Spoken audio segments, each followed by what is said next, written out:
আমাদের নবীর বাপ মা জান্নাতি না জাহান্নামী? জান্নাতি। একটু হাত তুলে বলেন তো কারা কারা জান্নাতি মানে। কিছু কিছু লোকের ডাউট হতে পারে না, কি বলে? সোশ্যাল মিডিয়ার মাধ্যমে কিছু মৌলবি বেরিয়েছেন, এরা বলতে চাচ্ছেন নবীর বাপ মা জাহান্নামী।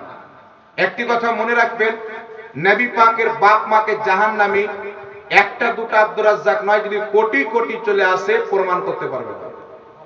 আর নবী পাকের বাপ মাকে জাহান্নামী মনে করে যদি কোনো লামাযহাবী মনে করে আমি জান্নাতে যাব, তাহলে কুকুরের মাংস খেয়ে হালাল মনে যেমন করা হয় তেমন এই স্বপ্নটা দেখা। নবীর বাপ মাকে জাহান্নামী বলে ও বেটা জান্নাতে যাবে, ওর বাপের জান্নাত। জান্নাত হচ্ছে রসুলের পাকে। तुझसे और जन्नत से क्या मतलब वहां भी दूर हो, हम रसूलुल्लाह के जन्नत रसूलुल्लाह। সুবহানাল্লাহ সুবহানাল্লাহ। একটা কথা আপনাকে বলে দি বাবা, আমার নবীর বাপও জান্নাতি, মাও জান্নাতি। যারা নবীর বাপ মাকে জাহান্নামী বলে তাদের পুঁজি হলো একটা সহিহ মুসলিমের হাদিস।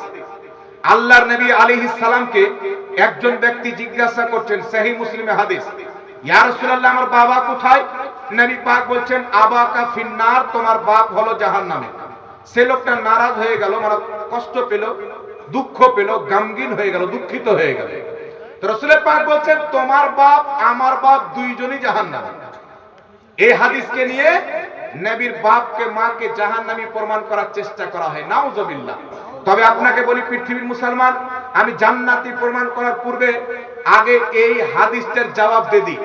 এই যে হাদিস তোমার বাপ আমার বাপ জাহান্নামে, এই হাদিসটা দুইজন ব্যক্তি বর্ণনা করেছেন।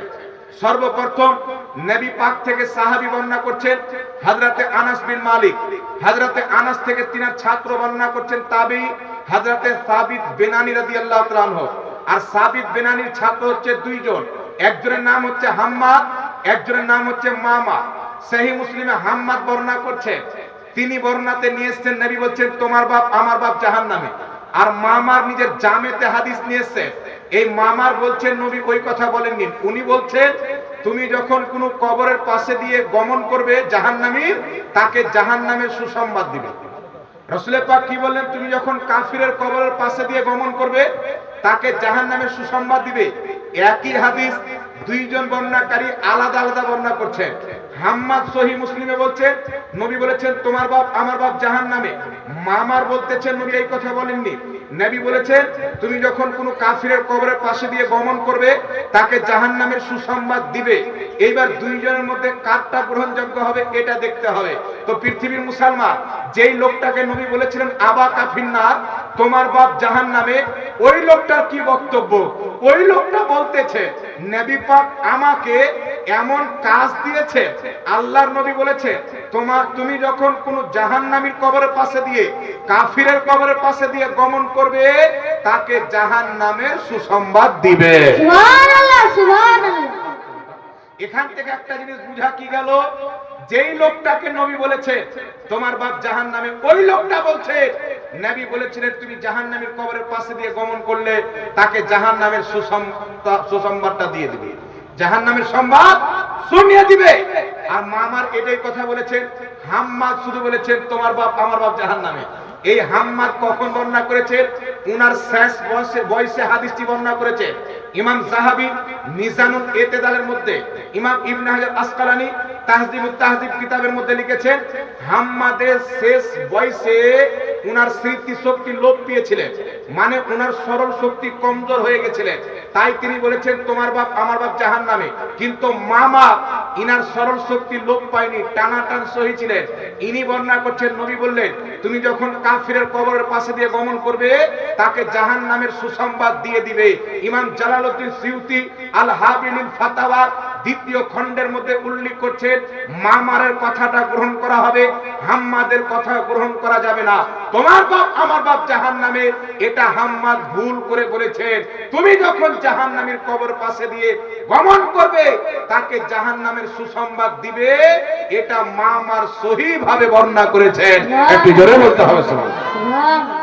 তাহলে কাউকে যদি হাদিসটা দিয়ে দেয়, ডাইরেক্ট হাদিসটা নিয়ে যদি নবীর বাপকে জাহান্নামী বলে, ওর দশা কি হবে বাবা?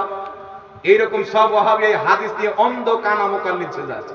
এই জন্য আপনাদেরকে বলতে চাই এটাকে কেউ গ্রহণ করেননি। ইমাম জালালউদ্দিন সিউতি রাহমাতুল্লাহ আলাইহি কম বেশি 500 কিতাব লিখেছেন। 75 বার নবী মুস্তাফাকে ডাইরেক্ট নবী পাককে জাগ্রত অবস্থায় দেখেছেন। এই জালালউদ্দিন সিউতি রাহমাতুল্লাহ আলাইহি 4টি রিসালা লিখে প্রমাণ করেছেন নবীর বাপও জান্নাতি, নবী পাকের মাও জান্নাতি। ইমাম জালালউদ্দিন সিউতি, তারপর ইমাম মোল্লা আলী কারি, 2.5 লক্ষ হাদিসের হাফিজ, মক্কা মদিনার ইমাম ছিলেন, আরব দেশের কাজী ছিলেন। আজ থেকে কম বেশি 500 বছর পূর্বে উনি নিজের যুগের মুজাদ্দিদ ছিলেন। এই মোল্লা আলী কারি রাহমাতুল্লাহ আলাইহি বলতেছেন নবীর বাপও জান্নাতি, নবী পাকের মাও জান্নাতি। বিশ্ববিখ্যাত তাবী হযরতে আমিরুল মুমিনিন উমর বিন আব্দুল আজিজ রাদিয়াল্লাহু তাআলা আনহুর সামনে একজন ব্যক্তি নবী পাকের মা বাপকে মূর্তি পূজারী বলেছিল। হযরত উমর বিন আব্দুল আজিজ বলেছিলেন আমি তোমার জিহ্বা কেটে নেব। তাহলে কি বোঝা গেল? তাবেঈনদের আকীদাও ছিল নবীর বাপ মাকে মূর্তি পূজারী বলা যাবে না, নবীর বাপ মা হচ্ছে এক আল্লাহর পূজারী, সুবহানাল্লাহ, সুবহানাল্লাহ। এক আল্লাহর পূজারী। আর যারা নবীর বাপ মাকে জাহান্নামী বলে, ওয়াহাবিদের সবচাইতে বড় ইমাম সিদ্দিক হাসান ভোপালী নিজের কিতাব আশ-শামামাতুল আম্বারিয়ার মধ্যে লিখছে নবীর বাপ মাকে জাহান্নামী বলা যাবে না, নবী মুস্তাফার বাপ মা হচ্ছে জান্নাতি। ইমামে আযম আবু হানিফা ফিকহুল আকবার কিতাবের মধ্যে লিখেছে নবী পাকের পিতামাতার মৃত্যু মা মাতা কুফরের অবস্থায় হয়নি, ঈমানদার হয়ে ইন্তেকাল করেছেন। তাই এটাই হচ্ছে সালাফদের আকীদা, নবীর বাপও জান্নাতি, নবীর মাও জান্নাতি। নবীর বাপ মাকে জাহান্নামী বলার আকীদা এটা হচ্ছে খ্রিস্টানদের দেওয়া আকীদা। খ্রিস্টানদের থেকে সাবধান থাকতে হবে, নবী পাকের মহব্বতকে কলিজাতে বসাতে হবে। তাই নবীর বাপও জান্নাতি, নবীর মাও জান্নাতি। ওই যুগে বাচ্চা জন্ম নিলে কাবা ঘরে 313টা মূর্তি ছিল।